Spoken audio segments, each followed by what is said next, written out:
la tarde con Carme López Calderón, también creo que la mayoría de ustedes la conocen. Y nos volvemos a las estampas como modelo en este caso, ¿no? Nos han hablado ya de estampas en este ciclo, pero en este caso Carme las va a abordar como ejemplo, como modelo para una pintura, si no me equivoco, ¿no? Con esta conferencia que se titula A boa morte, Virxe María porta coeli a luz das estampas quinhentistas do Auxilium in Tribulatione. Es que lo he dicho bien. Perfectamente, no es el Trachtenbuch, pero... Muchas gracias. Gracias, Ana. Bueno, gracias, Ana, por la presentación. Gracias a todos ustedes por estar esta tarde aquí. El cuadro del que voy a hablarles lleva por título La Buena Muerte, Virgen María porta coeli, y como indica la cartela que tenemos en el museo, se trata de un óleo sobre lienzo ejecutado en el siglo XVII con unas medidas de 123 centímetros de alto por 97 centímetros de ancho y atribuido de manera genérica a la Escuela Española. Como explica el profesor Monterroso Montero en el artículo que le dedicó a este cuadro hace unos años, la obra fue adquirida por el museo en abril del año 2002 en la Casa de Subastas Fernando Durán de Madrid, atendiendo a la curiosa presencia del apóstol Santiago, que aparece aquí no solamente como apóstol, es decir, vestido con el manto y la túnica, sino también como peregrino, llevando la esclavina con la vieira, y encima aparece la palabra que lo identifica como protector. También la cartela da cuenta de esta peculiaridad, indicando Santiago como intercesor o protector ante la Virgen. Proviene de una tradición de los primeros momentos del culto y ya aparecen algunos milagros del Códice Calixtino, siglo XII. Es un intercesor excepcional porque no recibe súplicas sobre males concretos como los otros santos taumaturgos, sino para prever la muerte o la condenación eterna, protegiendo al moribundo del acoso del demonio. Efectivamente, al lado del apóstol, lo que nos encontramos es a un moribundo al que rodean el esqueleto de la muerte y diferentes demonios. Uno de ellos le dice: pecaste, no esperes perdón. Pero en realidad este moribundo es un buen cristiano, como nos lo garantizan una serie de hechos que nos muestra la pintura. En primer lugar, las patas que sustentan su cama, vemos la referencia a las virtudes cardinales. Tenemos escrito justicia, prudencia, fortaleza y templanza. Su cabeza está descansando sobre 3 almohadones que llevan las virtudes teologales: caridad, esperanza y fe. Su gorro remite a uno de los dones del Espíritu Santo, en concreto, temor de Dios. Y como recoge tanto el colchón como las sábanas, buenas son sus obras, sus pensamientos y también sus palabras. Y esto lo vemos porque de él parten 2 filacterias. La primera, y como ven dentro del circulito rojo, la que lleva el número 2, dice: María, protégenos de los enemigos y recíbenos en la hora de la muerte. Mientras que la que lleva el número 3 comenta: apiadaos de mí, siquiera vosotros mis amigos, que procede de un versículo de Job. Parece que esta súplica tiene eco en aquellas figuras que lo rodean, porque por un lado el apóstol Santiago, con la cartela número 4, dice: venid en ayuda, santos de Dios, mientras que el ángel, que es el ángel custodio, porque tiene encima inscrito la palabra custos, dice: salid a su encuentro, ángeles del Señor. ¿Y qué es lo que hacen los santos y ángeles que están encima y a quienes se acaban de encomendar estas figuras? Pues por su parte se van a encomendar a María. Comentarles antes que la filacteria, tanto del apóstol como del ángel, procede de un responsorio que se utiliza en el rito de recomendación del alma. En concreto, como ven aquí, se recoge en el breviario romano impreso en Amberes a finales del siglo XVI. Este responsorio se reza en el momento egressa autem anima, es decir, cuando acaba de salir el alma, cuando la persona acaba de morir. Como les decía, las figuras divinas que tenemos encima se van a encomendar a la Virgen. Los santos, con una filacteria que debería llevar el número 6, dicen: socorre al miserable, madre de los santos. Mientras que los ángeles, ahora sí con el número 7, dicen: ayuda al alma débil, reina de los ángeles. ¿Y qué es lo que hace la Virgen María? Pues por su parte se encomienda a la Santísima Trinidad que tiene encima. Por un lado, al Padre le dice: Padre, mira el rostro de tu Cristo, que procede de un versículo de los Salmos. Al hijo le dice: hijo, mira los pechos que te amamantaron. Y no sé si lo ven, la cartela tiene el número 9, la filacteria, que está invertido, está dibujado al revés. Y al Espíritu Santo le dice: Santísimo Dios, aquel a quien amas está enfermo, que es un versículo que procede del Evangelio de Juan, en concreto de la parte en la que las hermanas de Lázaro acuden a Cristo para decirle que su hermano, que Lázaro, está enfermo.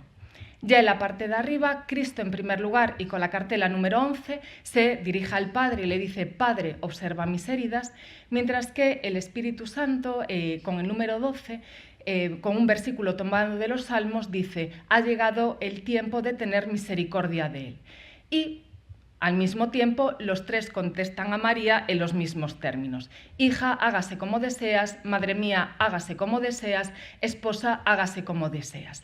Entonces, una vez que María recibe esta respuesta, ya puede contestar, y tiene el número 16, con esto vamos a cerrar esta conversación a varias mandas, puede contestar a lo que le había dicho el moribundo, que le recuerdo que era: María, protégenos de los enemigos y recíbenos en la hora de la muerte. Y ella entonces ahora le contesta: confía, hijo, nuestra oración ha sido escuchada. Y de hecho, acaban de enviar a San Miguel, que curiosamente lleva la espada pero no lleva el escudo. Luego volveremos sobre esta cuestión. Ya finalmente, para que no quede duda de que este lienzo lo que va a ensalzar es la capacidad mediadora de María, en este caso en favor de un moribundo, se incorporan ya sin números 3 inscripciones más. A la izquierda ven: a través de ella nosotros a Dios; a la derecha: a través de ella Dios a nosotros; y conformando su mandorla leemos: puerta del cielo. Por lo tanto, el cuadro lo que hace es ensalzar el poder en general mediador de los santos, pero poniendo especial énfasis en el caso de María. La mediación de los santos es un tema en el que van a insistir, en el que insiste la Iglesia Católica durante la Contrarreforma, porque había sido puesto en tela de juicio por los movimientos reformadores. Así, en el Concilio de Trento, en la misma sesión en la que la Iglesia defiende el uso de las imágenes, se dice lo siguiente sobre invocar a los santos: manda el Santo Concilio a todos los obispos y demás personas que tienen el cargo y obligación de enseñar, que instruyan con exactitud a los fieles ante todas cosas sobre la intercesión e invocación de los santos.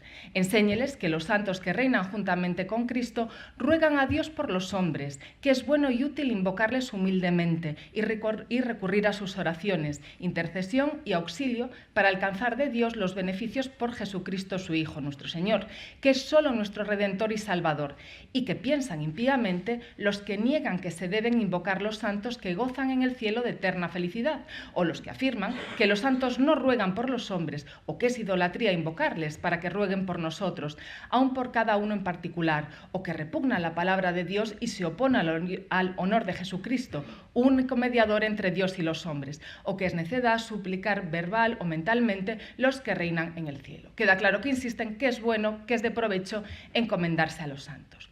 Ahora bien, ¿por qué María va a ser la más excelsa mediadora? Es decir, ¿por qué ella puede actuar de todos estos santos como la puerta del cielo? El tipo iconográfico que se ha escogido para representar a la Virgen aquí no nos lo revela. Por el contrario, una de las estampas que formó parte de un conjunto de grabados que están en la génesis de nuestra obra sí que lo hacían.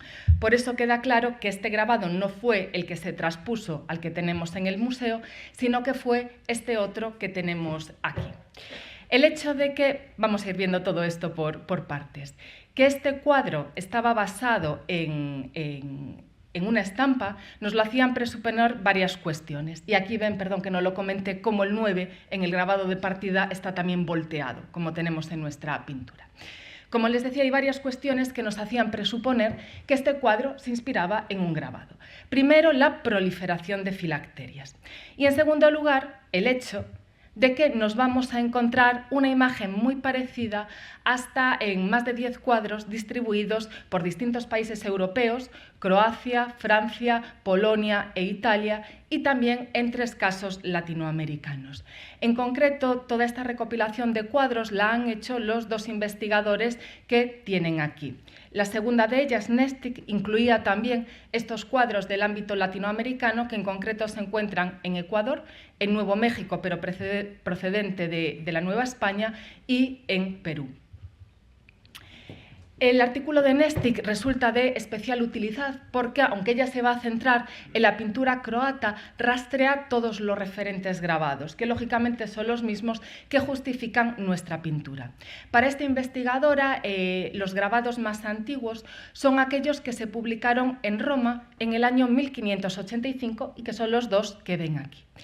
El primero de ellos fue ejecutado por Giovanni Battista di Lazzaro Pancera de Parma, Battista Parmensis, y tiene junto al apóstol Santiago esta inscripción que dice: lo dedicó a la bendita Virgen María, Madre de Dios, Madre y Protectora de la Sagrada Religión Carmelita, Jacobus Ramírez, alumno de la misma religión. Según esta investigadora, este Jacobus o Giacomo Ramírez era un carmelita español nacido en Toledo que vivió casi toda su vida en Italia. Este hecho explicaría, primero, por qué la inscripción se coloca junto al apóstol Santiago. Ya saben que Giacomo o Jacobo deriva de Santiago, entonces quien lo encarga lo pone junto a su protector. Y también los guiños que hay aquí a la orden de los carmelitas. Tenemos todo inundado de los colores del hábito carmelita. La propia Virgen parece que está vistiendo el hábito carmelita y aparece por aquí el escudo del Carmelo. La otra estampa, también impresa en Roma en ese mismo año, cambia la inscripción y nos vuelven a decir quién la encarga y a quién la dedica. En este caso leemos: Francisco Testa lo dedicó al ilustrísimo y reverendísimo señor don Lorenzo de Figueroa y Córdoba, obispo de Sigüenza. Las armas de este obispo son las que nos encontramos justo encima. Lo que no está tan claro es por qué se siguió manteniendo el escudo del Carmelo, porque el obispo era un dominico. Esto a mí me lleva a pensar que posiblemente la primera estampa fue la otra, se hizo la nueva a partir de ella y sencillamente mantuvieron, sin entenderlo bien, este escudo. Introdujeron, no obstante, dos cambios, uno poco importante y otro de mayor relevancia. El de mayor relevancia es que, si se fijan, sustituyen la imagen de a la derecha tenía a un monje y ahora lo que nos vamos a encontrar es el esqueleto de la muerte. La de menor importancia es este arbusto que tenemos por aquí. En el caso de la pintura croata, si se fijan, se parece más al primer ejemplo que hemos visto, pero no así lo que tenemos en el Museo de Peregrinaciones. Aquí nos vamos a encontrar tanto ese arbustillo como el esqueleto de la muerte. Y, como les decía antes, también esta estampa nos explica ese 9 invertido. Esta segunda estampa, impresa en Roma en el año 1585, se custodia en un ejemplar que se conserva en la Biblioteca Nacional, que ofrece una colección de casi 300 estampas que inicia Antonio Lafreri, que muere pronto en 1577, pero que continúan sus sucesores, su sobrino Claudio Duchetti y sus herederos. Si entramos en la obra, ven aquí una captura de pantalla, a la derecha tenemos el título, a la izquierda la miniatura de alguno de sus grabados y vemos por un lado el que llevamos comentando y debajo aparece otro que es parecido pero no es igual. Y en este caso la inscripción lo que nos dice es: en Roma, 1586, por los herederos de Claudio Duchetti. Curiosamente, este segundo grabado se parece más al primero que vimos que no a aquel con el que comparte volumen, porque nuevamente aparece el fraile y no el esqueleto de la muerte. Néstic aún nos habla de un último grabado, el de Peter van der Borch, que antes les comentaba, y que en este caso tiene la siguiente inscripción. Lo publicó Adrián Uberti con el privilegio real Boucher. Como este grabado carece de fecha y van der Borch está activo desde la década de 1560 hasta principios del siglo XVII, no está claro qué posición ocupa este grabado dentro de la serie que venimos comentando. Néstic sugiere, con cierta cautela, que debió de ser posterior, porque la mayoría de los grabados que aparecen con la aprobación de Boucher era el secretario del Consejo de Bramante, datan ya de finales del XVI o principios del XVII. Incluso explica que este grabado debe entenderse en el contexto de las relaciones entre España y Flandes, y, dado que se representa al apóstol Santiago, el patrón de España, debió de hacerse una vez que ya retomaron las relaciones. Amberes vuelve a ser del dominio español a partir de 1585. Por mi parte, no estoy en condiciones de aportar pruebas documentales que digan si esto se hizo antes o después, pero sí hay una serie de cuestiones que me llevan a plantear que si no fue antes, sí se inspiró a su vez en una composición que se habría planteado con anterioridad. En primer lugar, esta no es la única vez que Peter van der Borch trata el tema de la muerte del buen cristiano. Nos lo encontramos ya en este grabado en donde contrapone la muerte del buen cristiano por aquí de el mal cristiano o el injusto en el lado contrario. La inscripción repite los mismos nombres que ya habíamos visto, Huberti y Boucher, pero lo interesante es que este grabado parte de una entalladura abierta ya en la década de 1530-1550 en Ámsterdam por otro grabador, Cornelis Antonis Zeunissen. Y a su vez esta entalladura partía de un grabado anterior debido a Hans Bochter el Joven de en torno a 1540. Entonces creo que no es descabellado proponer que quizá también el grabado que estamos comentando partió de una composición anterior. De hecho, y en segundo lugar, si partimos de una composición anterior, podemos explicar mejor por qué la estampa de van der Borch es más fiel que las estampas romanas a la tradición medieval de la que parte nuestro tema. Fidelidad que se explica o que se refleja en la manera de representar a María. Para entender esto vamos a profundizar cuál es el tema que tenemos aquí, cuáles son los precedentes medievales y cómo en ellos se representaba a María. Comentamos antes, al ir siguiendo el orden de las filacterias, que aquí se ensalza a María como mediadora en el momento de la muerte. Este tema también se recoge en los textos que aparecen en todos los grabados, tanto en el de van der Borch como en las versiones romanas. Dice así: el moribundo, rodeado por todas partes de demonios, invoca en su auxilio ante Dios a la Beatísima Virgen, así como a su ángel custodio y a su santo protector. El ángel convoca a todos sus conciudadanos y el santo a sus compañeros, y todos juntos se acogen a la Virgen Madre de Dios. Esta suplica al Padre Eterno presentándole al Hijo mostrándole sus pechos y al Espíritu Santo exponiéndole la necesidad. Y cuando el Hijo muestra sus llagas al Padre común, por voz de toda la Trinidad se concede a la Virgen lo que pide. Ella, regresando al moribundo, le anuncia que ha sido escuchada. Entre tanto, es enviado el arcángel Miguel, arcángel que, por cierto, si se fijan, en el grabado de Peter van der Borch sí tenía el escudo, y una vez puestos en fuga los enemigos, el moribundo, dando gracias a Dios, dice: «Sean confundidos los que me persiguen, mas yo no seré confundido». Esta última oración en el grabado romano se aplicó a la plataforma sobre la que se levanta el lecho y de ahí que se haya trasladado también al cuadro que tenemos en el museo. El tema entonces que tenemos aquí en concreto se ha resumido como el Auxilium in Tribulatione, que era el nombre que tenían las estampas en la parte de arriba. Es una expresión que parte de uno de los salmos que dice: «Danos socorro en la tribulación, porque vana es la salud del hombre». Y por eso los investigadores que han estudiado estas pinturas y estampas aplican este nombre al tema. Es un tema que tiene dos precedentes en el mundo medieval: el Ars Moriendi y la Scala Salutis. El Ars Moriendi son un conjunto de textos que por primera vez se escriben en el siglo XV y que dan las claves al buen cristiano de cómo debe prepararse para morir bien. Tuvo muchísimo éxito, se tradujeron a muchos idiomas, circularon ediciones manuscritas y también impresas y se empezaron a ilustrar. En concreto se incorporaban 11 normalmente entalladuras, 5 mostrando los peligros, los vicios que amenazaban al moribundo y otros 5 que eran la manera de combatirlos. Aquí ven, por ejemplo, el problema, a su izquierda ven de la falta de fe y a la derecha el ángel pues insuflando esa fe, y abajo tenemos el problema de la vanagloria y la lucha contra la vanagloria. No sé si lo aprecian bien, pero en estos grabados suele aparecer siempre la Virgen María, Cristo y Dios Padre. Y a mayores, según el grabado, se incorpora algún otro santo intercesor, algún otro santo protector. Por otro lado, el otro tema que tenemos aquí es el de la Scala Salutis o escalera de salvación, que lo que propone es una doble intercesión. María intercede ante Cristo, normalmente mostrándole su pecho, y Cristo intercede ante el Padre, normalmente mostrándole las heridas. Que es lo que tenemos aquí, María mostrando su seno y Cristo mostrando las heridas. Este tema tiene su punto de partida en el famoso sermón del acueducto que escribe San Bernardo en el siglo XII y que dice así: en lo íntimo pues de nuestra alma, con todos los afectos de nuestro corazón y con todos los sentimientos y deseos de nuestra voluntad, veneremos a María, porque esta es la voluntad de aquel Señor que quiso que todo lo recibiéramos por María.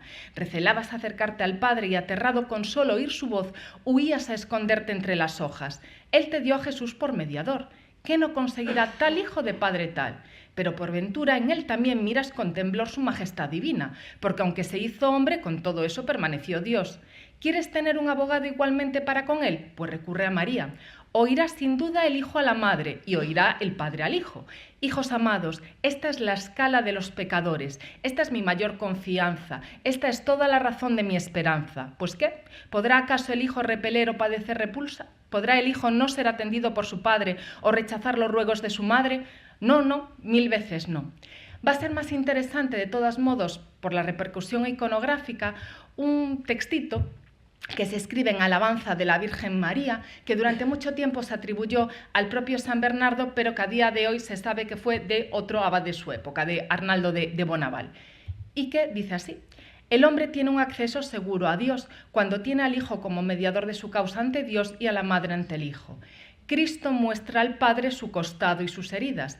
María muestra al Hijo su corazón y sus pechos. Por lo tanto, estos grabados que hemos comentado están retomando toda esta tradición medieval. Lo hacían en los textos. Veíamos antes que María le decía: hijo, mira los pechos que te amamantaron, Padre, observa mis heridas. Y también en este texto que leímos, donde María, ¿no?, le mostraba sus pechos y el hijo mostraba las llagas al Padre.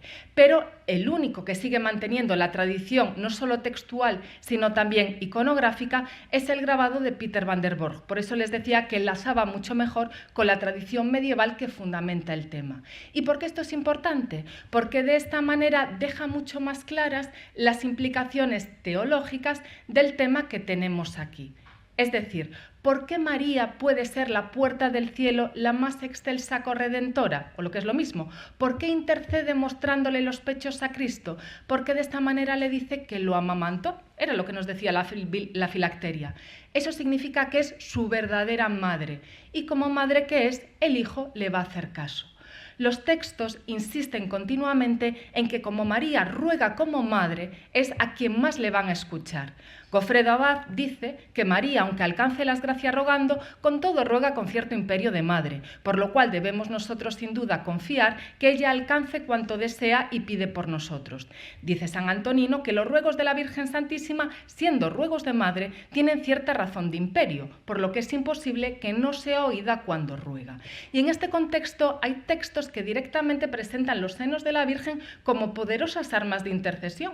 Dice Lorenzo de Zamora en el 17: la Virgen Madre y Señora nuestra, como nos quiere tanto, en pie la vio David delante de su hijo para dar a entender que la corte de Dios es nuestra abogada. Allí está intercediendo por nosotros, haciendo nuestras causas, enseñando, cuando la justicia no basta, sus pechos al hijo para que de gracia supla lo que de equidad no llega.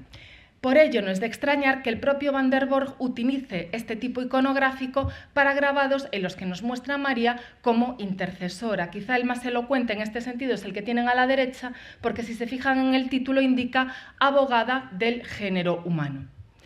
Está claro que en las versiones posteriores parte de estos contenidos se han perdido. Podemos entender que este gesto de llevarse la mano al pecho es el mismo que utiliza María en muchas de las anunciaciones, es el gesto de aceptación, es el momento en el que se convierte la Madre de Dios, pero no es exclusivo de las anunciaciones. Lo encontramos en otros momentos en los que también da fe de que acepta la voluntad, en las piedades, en los calvarios, y está claro que es mucho menos elocuente, mucho menos expresivo y mucho menos acorde con la tradición que el que escoge van der Borch.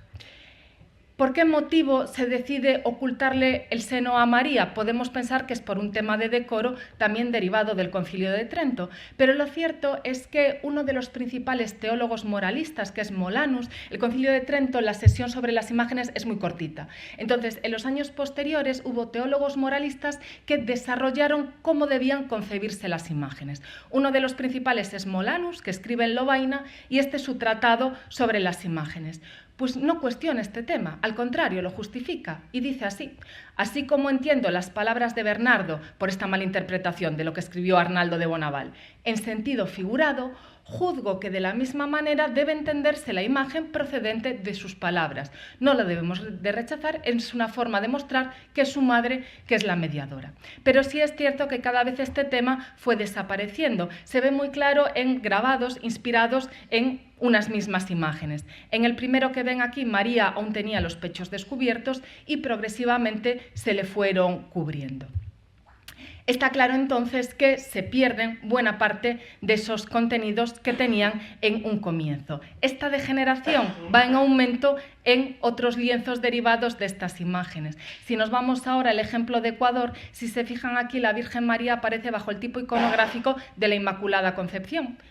Mientras que en este grabado de la escuela holandesa, que sirvió de referente para otras pinturas, aunque hasta donde yo he visto no ha sido todavía publicado, aquí la Virgen sobre todo recuerda a las Asunciones, ¿no? De hecho, es muy parecida a las que aparecen en los breviarios y misales de Amberes derivados de Rubens.